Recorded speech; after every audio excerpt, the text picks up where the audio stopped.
ओम शांति। आज 12 मार्च 2022 के साकार मधुर महावाक्य हैं। आज के मधुर मुरली में बाबा हमें बहुत सुंदर बात सिखा रहे हैं कि आप बच्चे जो सेवा के निमित्त हैं उनमें सहनशीलता का गुण ज़रूर होना चाहिए। जब सेवा करते हैं तो बहुत कुछ सहन करना पड़ता है, योग बल से काम लेना है। ब्रह्मा बाबा इतने बुज़ुर्ग होते भी सेवा करते हैं, भले खांसी आदि होती है तो भी बाबा बच्चों की सेवा में खड़े रहते हैं। मेहमान निवाजी करना, स्व पुरुषार्थ करना, बच्चों की संभाल करना, बाबा सब कार्य करते हैं। तो बच्चों को भी सेवा में सदा बिज़ी रहना है और बहुत बहुत सहनशील बनना है। कोई भी ऐसा काम नहीं करना जिससे बाबा का नाम बदनाम हो। कोई भी निंदा कराते हैं, बद चलन चलते हैं तो सतगुरु का निंदक ठोर ना पाए। बहुत संभाल करनी है कि हमसे कोई भी ऐसा कार्य ना हो जिससे किसी में विकार की उत्पत्ति हो। अगर काम, क्रोध, लोभ, मोह कोई भी विकार है तो बच्चे सेवा नहीं कर सकते। अंदर का जो भी कालापन है वो निकाल देना है, अपनी भूलों को स्वीकार करना है। बाबा ने कहा ये तो भूत हैं, इन भूतों को भगाते जाओ। ईश्वरीय पढ़ाई पढ़ते रहो। कोई चलते चलते पढ़ना भी छोड़ देते हैं, बद चलन बन जाते हैं। इसके बहुत नुकसान है। बहुत प्यार से बाबा ने आज सावधान किया कि आपको बाबा का निंदक नहीं बनना बल्कि बाबा की सेवा में मददगार बनना है। सुनते हैं बाबा के मधुर बोल बाबा के ही शब्दों में। बाबा कहते मीठे बच्चे, बेहद के बाप से सदा सुख का वर्षा लेना है तो जो भी खामियां हैं उन्हें निकाल दो। बेहद बाप से सदा सुख का वर्षा लेना है तो जो भी खामियां हैं उन्हें निकाल दो। पढ़ाई अच्छी रीति पढ़ो और पढ़ाओ, स्वयं भी पढ़ो औरों को भी पढ़ाओ। क्वेश्चन है, बाप समान सर्विस के निमित्त बनने के लिए कौन सा मुख्य गुण चाहिए? बाप समान सेवा के निमित्त बनना है तो कौन सा गुण होना चाहिए? सहनशीलता का। देह के ऊपर टू मच मोह नहीं रखना। योग बल से काम लेना है। जब योग बल से सब बीमारियां खत्म होंगी तब बाप समान सर्विस के निमित्त बन सकेंगे। जब योग बल से सब बीमारियां खत्म होंगी तब बाप समान सर्विस के निमित्त बन सकेंगे। दूसरा प्रश्न है, कौन सा महापाप होने से बुद्धि का ताला बंद हो जाता है? कौन सा महापाप होने से बुद्धि का ताला बंद हो जाता है? यदि बाप का बनकर बाप की निंदा कराते हैं, आज्ञाकारी वफादार बनने की बजाय किसी भी भूत के वशीभूत होकर डिससर्विस करते हैं, कालापन नहीं छोड़ते तो इस महापाप से बुद्धि को ताला लग जाता है। अगर कोई बाबा की निंदा कराता है, आज्ञाकारी नहीं है, डिससर्विस करते हैं तो बुद्धि को ताला लग जाता है। गीता कौन आया मेरे मन के द्वारे। ओम शांति। भगवान उवाच, बच्चे जान चुके हैं कि निराकार जो पतित पावन ज्ञान सागर है वो बैठ आत्माओं को पढ़ाते हैं। जो निराकार है, पतित पावन है, ज्ञान सागर है, वो बच्चों को पढ़ाते। शास्त्रादि पढ़ना यह भक्ति मार्ग। सतयुग त्रेता में कोई पढ़ते नहीं, द्वापर से लेकर मनुष्य पढ़ते रहते हैं। मनुष्यों ने शास्त्र बनाए, भगवान ने नहीं बनाए। ना कोई व्यास भगवान है, व्यास तो मनुष्य था। निराकार परम पिता परमात्मा को सब याद करते हैं। भूल सिर्फ ये की जो गीता का भगवान श्री कृष्ण को समझ लिया। बाबा समझाते, ज्ञान का सागर मैं हूँ। इस बेहद की दुनिया की हिस्ट्री, ज्योग्राफी आदि से अंत तक बाप ही जानते हैं कैसी आत्माएं आती हैं। मूल वतन, सूक्ष्म वतन, ये है स्थूल वतन। ये चक्र कैसे फिरता है, ये नॉलेज सिवाय मुझ निराकार बीज रूप ज्ञान सागर के कोई भी सुना नहीं सकते। फिर जब भक्ति मार्ग शुरू होता है तो भगत ही बैठ शास्त्र आदि बनाते। ये शास्त्र तो फिर भी बनने हैं, ऐसे नहीं कि बनना बंद हो जाएंगे। भारत का असल आदि सनातन देवी देवता धर्म था। सतयुग आदि में देवी देवताओं का राज्य था। भारतवासी अपने धर्म को भूल गए। जो पावन थे वो पतित बन गए। इसलिए भगवान कहते हैं, मैं आकर तुम्हें पतित से फिर से मनुष्य से देवता बनाता हूँ, पतित मनुष्य से पावन देवता बनाता हूँ। तुम भी जानते हो, देवता बनने के लिए हम पढ़ रहे हैं। फिर से देवता बनने के लिए हम पढ़ रहे हैं। मनुष्य से देवता बाप के सिवाय कोई बना नहीं सकता, क्योंकि यहाँ सब पतित भ्रष्टाचारी हैं। वो फिर पावन श्रेष्ठाचारी कैसे बनाएंगे? ये पतित आसुरी दुनिया रावण राज्य है। राजा ही तो है नहीं, गाया जाता राम राज्य रावण राज्य। भगवान आकर राम राज्य की स्थापना करते हैं। कहते हे भगवान, गीता का ज्ञान फिर से आके सुनाओ। अब तुम बच्चे समझते हो, हमें कोई मनुष्य नहीं पढ़ाते, मनुष्य की आत्माएं सब पढ़ती हैं। पढ़ाने वाला निराकार भगवान है। क्या बनाते हैं? मनुष्य से देवता। यह है एम ऑब्जेक्ट, अंडरलाइन करेंगे। हमारा एम ऑब्जेक्ट है मनुष्य से देवता बनना। स्कूल में एम ऑब्जेक्ट के सिवाय कोई क्या पढ़ सकेंगे? तुम बच्चों की बुद्धि में है, हम फिर से मनुष्य से देवता बनने आए हैं। पढ़ाने वाले को पूरा जानना चाहिए। जो हमें पढ़ाने वाला है, क्योंकि वो निराकार है, उसको अच्छी रीति पूरा जानना चाहिए। उनका नाम है शिव। शारीरिक नाम तो है नहीं। और पढ़ाने वाली होती हैं आत्माएं, जो अपने अपने शरीर द्वारा पढ़ाती हैं। हर एक को अपना शरीर है। ये एक ही परम पिता है।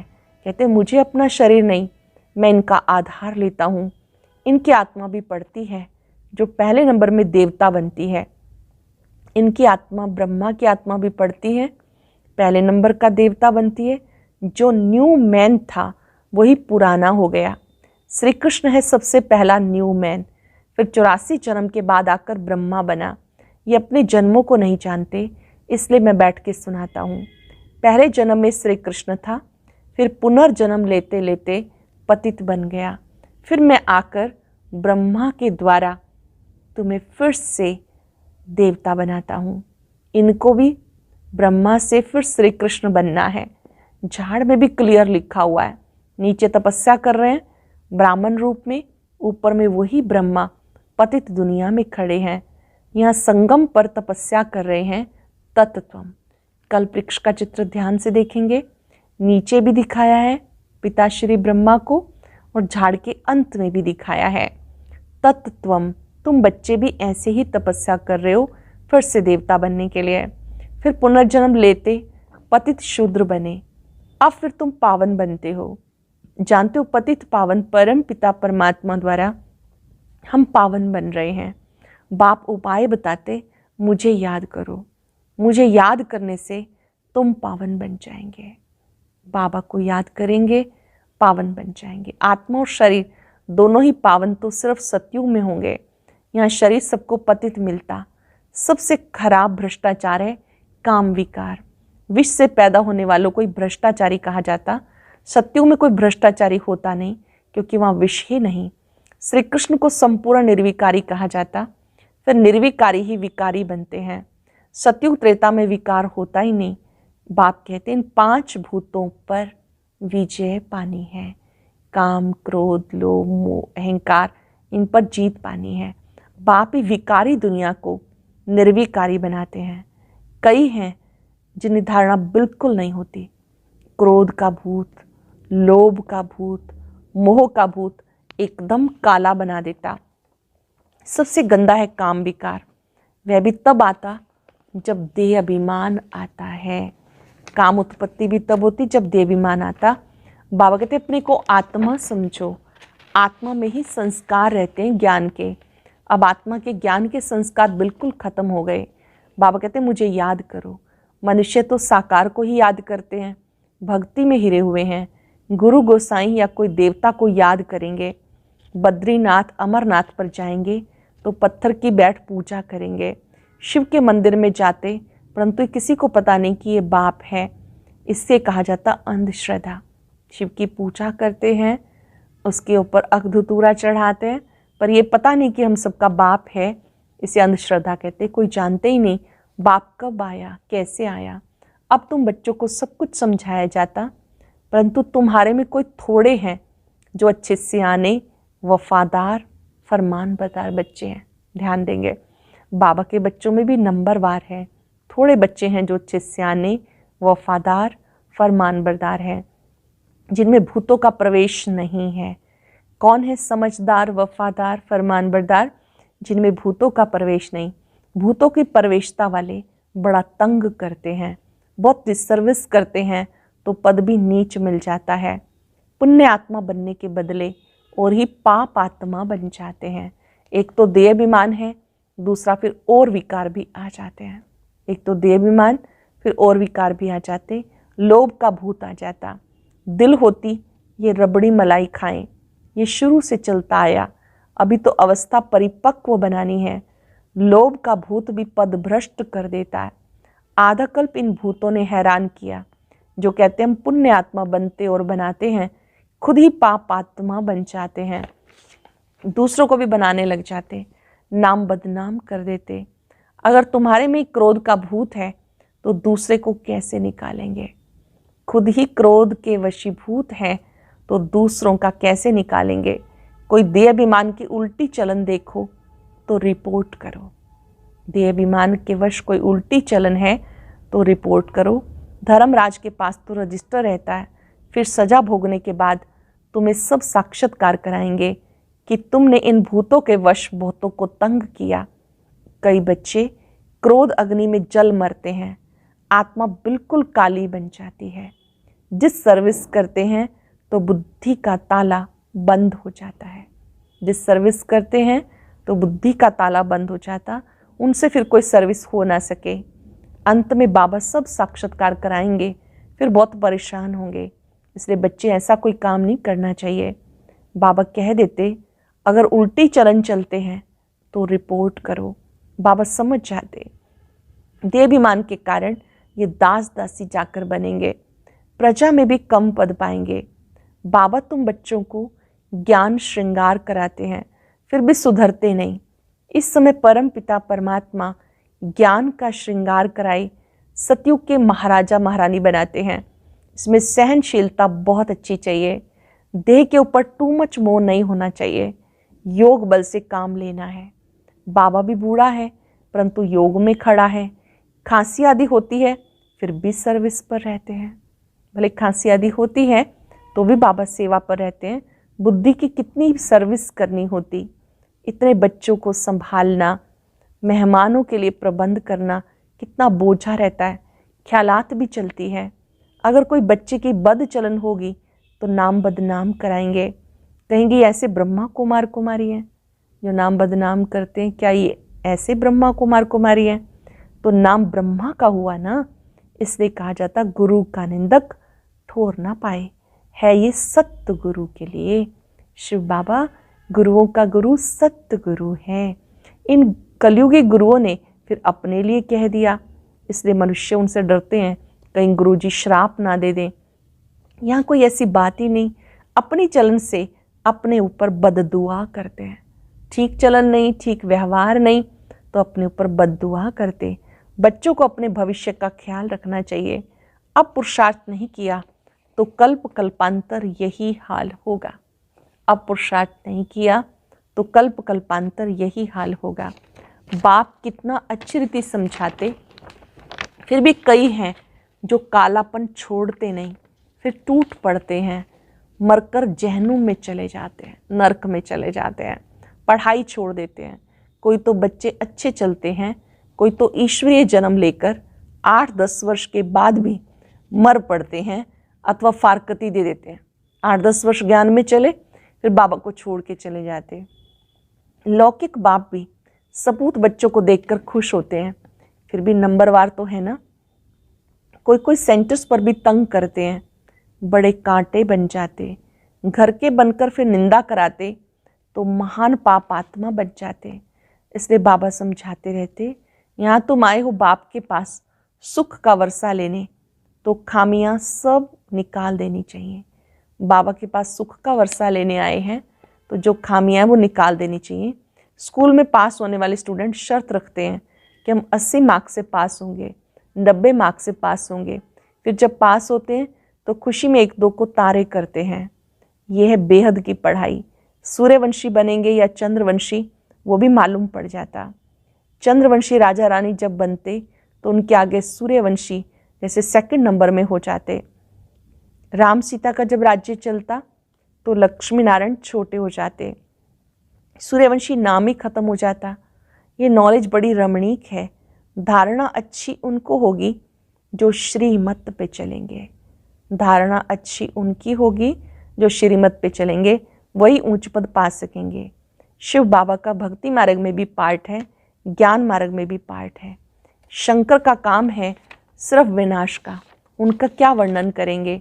शिव बाबा का और ब्रह्मा बाबा का तो बहुत वर्णन है। 84 के चक्र में सबसे नंबर 1 पार्ट है बाबा का। उन्होंने फिर शिव शंकर को मिला दिया। शिव बाबा का सबसे बड़ा पार्ट है सब बच्चों को सुखी करना। कितनी मेहनत का काम है। बाबा का पार्ट है सबको सुखी करना, कितनी मेहनत का काम है। फिर आराम करते हैं, इनका तो 84 का पार्ट है। शिव बाबा उसके बाद आराम करते हैं, पर ब्रह्मा वाली आत्मा तो सतयुग में श्री कृष्ण के रूप में फिर जन्म पुनर्जन्म लेते, नीचे आ जाते, लास्ट में ब्रह्मा बनते। तो इनका तो 84 जन्मों का पार्ट है। इस्लामी बोधि आदि बाद में आते हैं, वह कोई ऑलराउंड पार्ट नहीं बजाते। ऑलराउंड पार्ट वालों को सुख कितना है, हम ही स्वर्ग के मालिक बन जाते। भारत स्वर्ग कहलाता, खुशी कितनी होती है। हम अपने लिए स्वर्ग का राज्य स्थापन कर रहे हैं, औरों को भी समझाना है जो आकर अपनी जीवन बना ले। तुम आए हो परम पिता परमात्मा से स्वर्ग का वर्षा लेने। बुद्धि में अगर एम ऑब्जेक्ट नहीं होगी तो बाकी यहाँ बैठकर क्या करेंगे। अगर एम ऑब्जेक्ट नहीं है, लक्ष्य पक्का नहीं है, तो फिर क्या करेंगे। ब्राह्मण है ब्रह्मा के मुख वंशावली, बेहद का बाप बेहद के बच्चे लेते हैं। कितने ढेर बच्चे हैं। ब्रह्मा का बनने बिगर शिव बाबा से वर्षा ले नहीं सकते। भारत श्रेष्ठाचारी था, वहाँ कोई भूत नहीं था। एक भी भूत है तो व्यभिचारी कहेंगे। भूतों को निकालना है, भगाना है। बाबा को बहुत लिख कर भेजते हैं, बाबा काम का भूत आया परंतु बच गए। बाबा कहते बच्चे तूफान तो बहुत आएंगे लेकिन कर्म इंद्रियों से कोई कर्म नहीं करना। बाबा आए हैं बच्चों को सावधान करते, तूफान बहुत आएंगे, कर्म इंद्रियों से कर्म नहीं करना, भूतों को भगाना है, नहीं तो सूर्यवंशी चंद्रवंशी बन नहीं सकेंगे। ध्यान में जाना भी अच्छा नहीं क्योंकि माया बहुत प्रवेश हो जाती है। ध्यान दीदार साक्षात्कार में माया बहुत प्रवेश हो जाती है। अच्छा, मीठे मीठे सिक्के लदे बच्चों प्रति माता पिता बाप दादा का याद प्यार गुड मॉर्निंग। रूहानी बाप की रूहानी बच्चों को नमस्ते। रूहानी बच्चों की रूहानी बाप दादा को नमस्ते, गुड मॉर्निंग। शुक्रिया बाबा, शुक्रिया। धारणा के लिए सार। पहली पॉइंट है कर्म इंद्रियों से कोई भी विकर्म नहीं करना। ऐसी कोई चलन नहीं चलनी जिससे अनेकों की बद्दुआएं निकले। अपने भविष्य का ख्याल रख, पुण्य कर्म करने हैं। अंदर जो भी कालापन है, देहाभिमान के कारण भूतों की प्रवेशता है, उन्हें निकाल देना है। जो भी कालापन है, देहाभिमान के कारण भूतों की प्रवेशता है, उन्हें निकाल देना है। ज्ञान से अपना श्रृंगार कर सपूत बच्चा बनना है। बहुत ही सुंदर वरदान। बिजी रहने के सहज पुरुषार्थ द्वारा निरंतर योगी, निरंतर सेवाधारी भव। बिजी रहने के सहज पुरुषार्थ द्वारा निरंतर योगी, निरंतर सेवाधारी भव। ब्राह्मण जन्म है ही सदा सेवा के लिए। जितना सेवा में बिजी रहेंगे उतना सहज ही मायाजीत बनेंगे। इसलिए जरा भी बुद्धि को फुर्सत मिले सेवा में जुट जाओ। सेवा के सिवाय समय नहीं गवाओ। चाहे संकल्प से सेवा करो, चाहे वाणी से करो, चाहे कर्म से करो। अपने संपर्क और चलन द्वारा भी सेवा कर सकते हो। सेवा में बिजी रहना ही सहज पुरुषार्थ है। बिजी रहेंगे तो युद्ध से छूटकर निरंतर योगी, निरंतर सेवाधारी बन जाएंगे। बिजी रहेंगे तो युद्ध से छूटकर निरंतर योगी, निरंतर सेवाधारी बन जाएंगे। स्लोगन है, आत्मा को सदा तंदुरुस्त रखना है तो खुशी की खुराक खाते रहो। सदा तंदुरुस्त रहना है तो कौन सी खुराक खानी है? खुशी की खुराक। आज याद रखेंगे, मैं निरंतर योगी, निरंतर सेवाधारी हूं। अनुभव करें, भृकुटी कक्ष में विराजमान मैं अति शुद्ध पवित्र आत्मा हूं।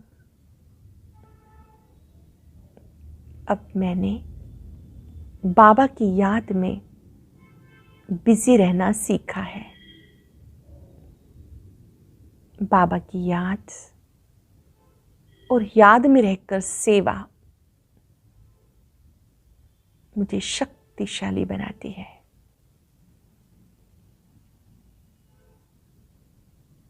अब मेरी युद्ध समाप्त हो गई।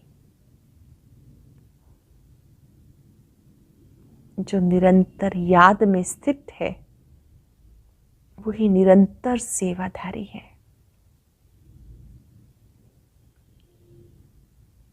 बाबा की शक्तियों को अपने में आता अनुभव करें।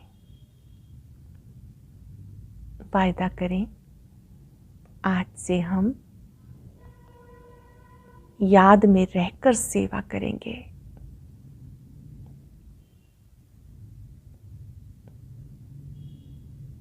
ओम शांति।